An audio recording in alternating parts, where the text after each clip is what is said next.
بسم الله الرحمن الرحيم الحمد لله رب العالمين الذي هدانا لهذا وما كنا لنهتدي لولا أن هدانا الله والصلاة والسلام على أشرف الأنبياء والمرسلين شفيع ذنوبنا وطبيب نفوسنا وحبيب قلوبنا أبي القاسم محمد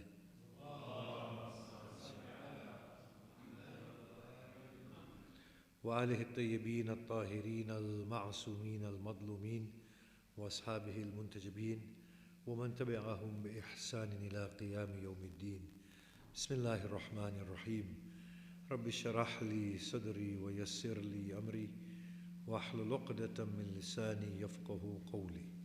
أما بعد، السلام عليكم جميعا ورحمة الله وبركاته. بسم الله الرحمن الرحيم. Of course, you would have anticipated from me that I would be talking about the coronavirus and what is upon us. And that is exactly what I intend to talk about in both the sermons. The first thing that we realize is that actually it's an awakener for humanity, that how frail we are, despite us controlling nature to a great extent, being able to govern our destinies, yet we are so frail that something as simple as a virus can threaten our human existence to an extent. It's a lesson for us that we humble ourselves. And in humility is our humanness and our proper belonging. We must never become that arrogant and conceited that we have full control. But no, we are humans, we need to be humble. We need to be good to each other and caring for each other. For those of us who subscribe to a faith in God, it is an invitation that we find that God inwardly, and always acknowledge that we really do not have control and we are at His mercy at every instance. And if we do not subscribe to God, then even then we should know that we really do not have that power that we feel that we do have. The other thing that this particular event is teaching us is the truth of our humanity and our human nature. I find people cursing the Chinese and speaking ill of them. Is this the way a human being should behave? First and foremost, we don't even know factually if it has come from anything that the Chinese were doing. We don't know. These are a natural product of human life and the way human beings are behaving.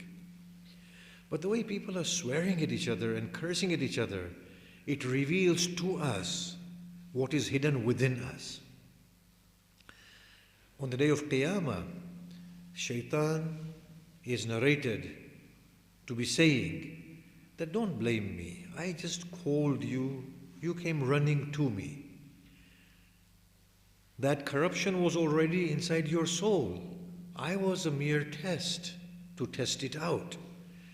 And that corruption that was within you revealed itself through that test. Or as Rumi puts it, that when a dog and a sheep mate and they have an offspring, in order to understand which side the offspring belongs to, put before it herbs and bones. If it rushes to the herbs, it's a sheep. If it rushes to the bones, it's a dog. There are things inside here that can be revealed at such moments. From here we see that actually as human beings we are less than worthy of being called noble human beings. It is as if the Quran has already stated this, that they are not really alive. These are dead people walking and talking. At times it says, no, they are like the cattle, worse off than the cattle. They are within the forms of human, but that humanity is lacking within them. It's an awakener for us to see where we are as human beings. These biases that we have, this want of blaming the other that we have, shifting it. And then look at the way we are behaving. We want to go and buy hand sanitizers, tissues, hoarding food. At the expense of who? Others who will not eat because I'm so overly concerned about my own well-being and my own sustenance. Is this what we are all about? Within reason, yes, go and buy within reason. But why become so disorderly? Why become so panicked? But oh man, when you were in the womb of your mother, did you think about your well-being, or were you at the mercy of another? And even if you live, how long will you live anyway? 1,000, 2,000, million years? But when the physical universe ends, inevitably you will have to end as well. Think about it for a moment. Such instances are revealing to us what is within us. In Surah Al-Imran, the companions of the Prophet were very complacent when they were going to the Battle of Uhud. They thought, we are Muslims, we can never be defeated. What they didn't understand was that God had left their chests with them embracing Islam. Whereas in Mecca, they were tending towards God and Allah, very reliant upon God. Now they became arrogant and complacent that we are Muslims, the victory is ours. And they got defeated. Now when they started to blame the Prophet and blame each other, the Quranic verse was revealed that God will create such situations that will reveal to you what you are within your own selves. And that tendency you will look in the face.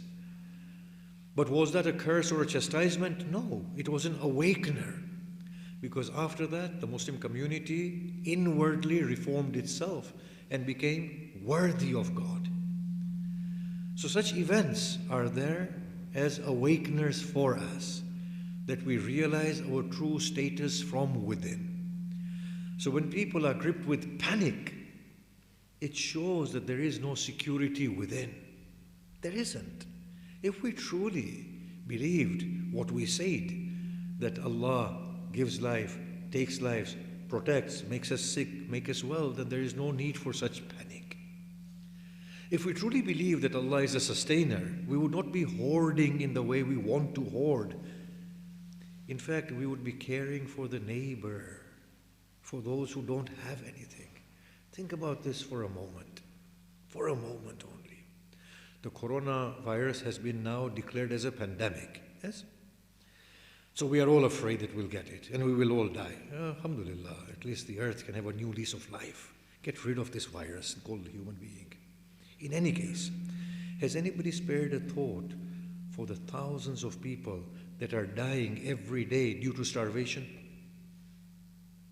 So now I get pangs of hunger in my stomach and I want to hoard food at the expense of my neighbor who will die hungry. But has this man ever been attentive to the plight of his family, the human family? 35,000 people die per day due to malnourishment and lack of food. Have you ever thought of that? And I'm so panicked that what will happen tomorrow, there'll be no rice, so I'll go and buy 10 kilos of rice or 20 kilos of rice. What are we thinking and how? So these events reveal within us the true nature of us ourselves. It's a moment for us to pause, to reflect, to take account of what we are and what we've become. It has a silver lining, and that is that we awaken to the truth within ourselves. The most beautiful thing this thing has displayed is that humanity has the ability to unite. Today we have forgotten the problems, the political problems of the East and the West and the Wahhabis and the Shias. We've forgotten them all together. Why? Because we have a common enemy that is bigger than all of us. The corona comes to the Wahhabi as it comes to the Shia. Comes to the East as it comes to the West. It doesn't spare anybody. Corona is corona. I'm not going to say long live corona. May die very soon. But think about it carefully. It does not discriminate in terms of gender, color, race, culture, status, East, West, or religion. It's the most godly thing ever. Delete that from your minds, yes? I'm just trying to be sarcastic. It's the most universal thing ever. So humanity has the ability to unite, become one. The shame part of it is that it needs a common enemy to make it one. There is still that animality within us that we unite in the face of a common threat. The hope is that we mature and begin to unite in the name of common good. Care for each other, love for each other, a befitting end for humanity. Surely those are the things that are supposed to unite us, not a common enemy. How beautifully the Quran says, O Prophet, say to the people of the book, come together with us to that which is common amongst us, the goodness of worshipping one God. And that one God displays the peak aspiration of humanity. He is nothing but goodness, nothing but purity and beauty. So there is a silver lining as well, that human beings, no matter how different they may be, they have this ability to come together as one family under a common threat. Inshallah, the hope is that they progress and become united in the folds of common human good as opposed to a common enemy. With this, I will end the first khutbah and ask us all to pray for our ailing world and for those who have gone before us and for those who are sick and unwell and for this coronavirus to fade away as quickly as it has come, and pray Surah Fatiha to that end. Al-Fatiha.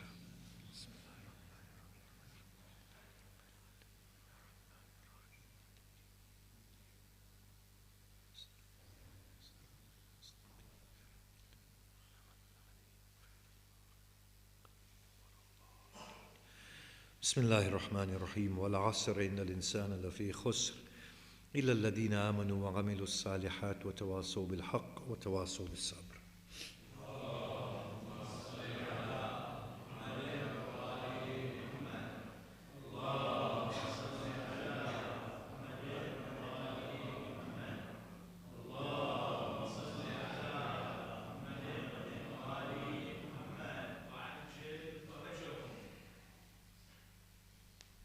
بسم الله الرحمن الرحيم الحمد لله رب العالمين والصلاة والسلام على أشرف الأنبياء والمرسلين وآله الطيبين الطاهرين أما بعد السلام عليكم جميعا ورحمة الله وبركاته.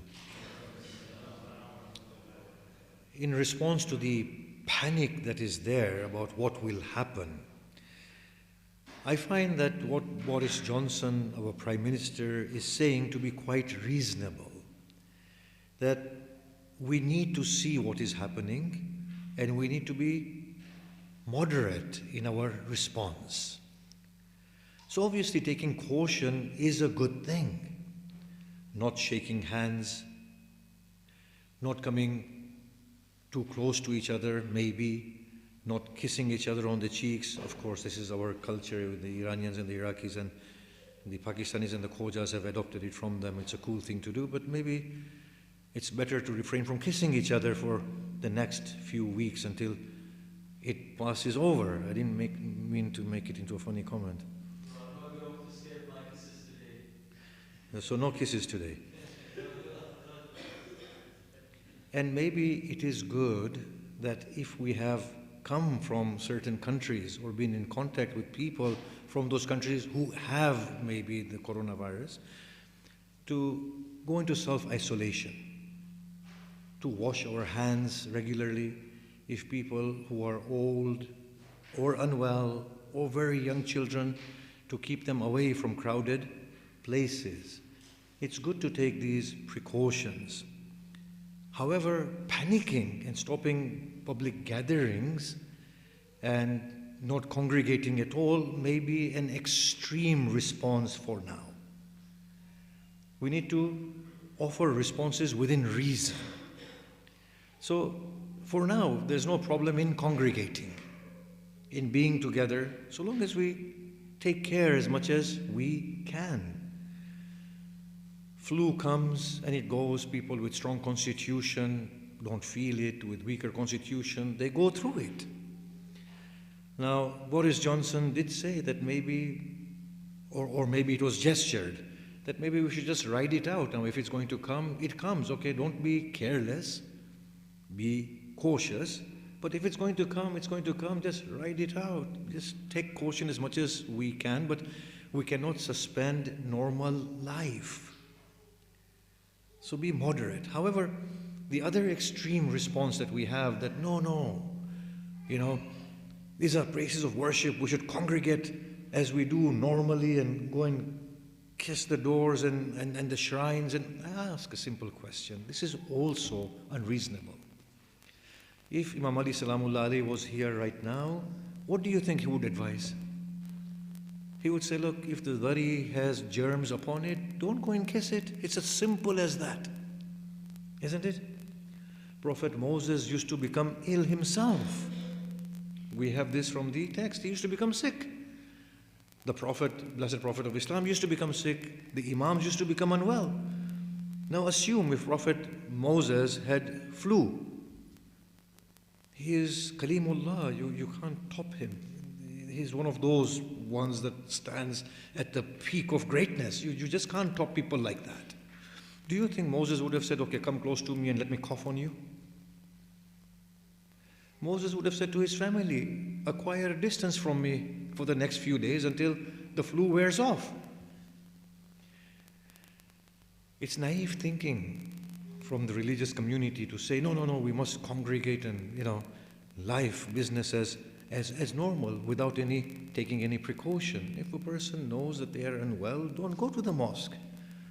Don't go to the shrines. In fact, maybe the shrines should be shut.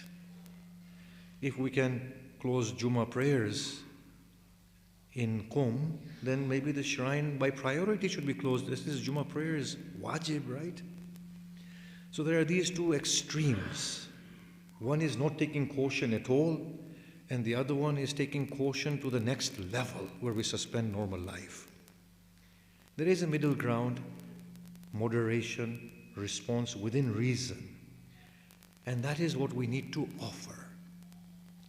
That people who are unwell, stay at home. People who feel they might have something, isolate yourselves. But life needs to go on. We can't disrupt life. And maybe the best way forward is for those of us who are strong enough, I guess, go through it. It's going to come and it's going to go. And if it's an inevitability, let it come and let it go. Take caution so we're not hit so hard by it. But at the same time, I'll repeat this, we cannot suspend normal life. With that, I would like to end the khutbah with just a few words that as per the guidelines that we've been given, we need to keep on washing our hands. People who have traveled need to isolate themselves. People who have come in contact with people who might have coronavirus need to isolate themselves. People with underlying conditions that are severe, old people and very young children need to be kept away from overly crowded places. And that's about the precaution that we need to take. May Allah subhanahu wa ta'ala keep us all safe, healthy, and bring the best of our humanity through these crises that face us and one and all. Bismillahir Rahmanir Rahim. Alhamdulillahi Rabbil Alameen. Wassalatu wassalamu ala ashrafil anbiya'i wal mursaleen wa alihi at-tayyibin at-tahirin. Allahumma salli wa sallim ala Muhammadin al-Mustafa wa ala aliyin al-Murtada وعلى فاطمة الزهراء وعلى الحسن المجتبى والحسين الشهيد بكربلاء وعلى علي بن الحسين ومحمد بن علي وجعفر بن محمد وموسى بن جعفر وعلي بن موسى ومحمد بن علي وعلي بن محمد والحسن بن علي وحجة الله بن الحسن القائم المهدي المنتظر. اللهم عجل فرج وسهل مخرجه واجعلنا من أنصاره وأعوانه والمستشهدين بين يديه. بسم الله الرحمن الرحيم. قل هو الله أحد الله الصمد لم يلد ولم يولد ولم يكن له كفوا أحد.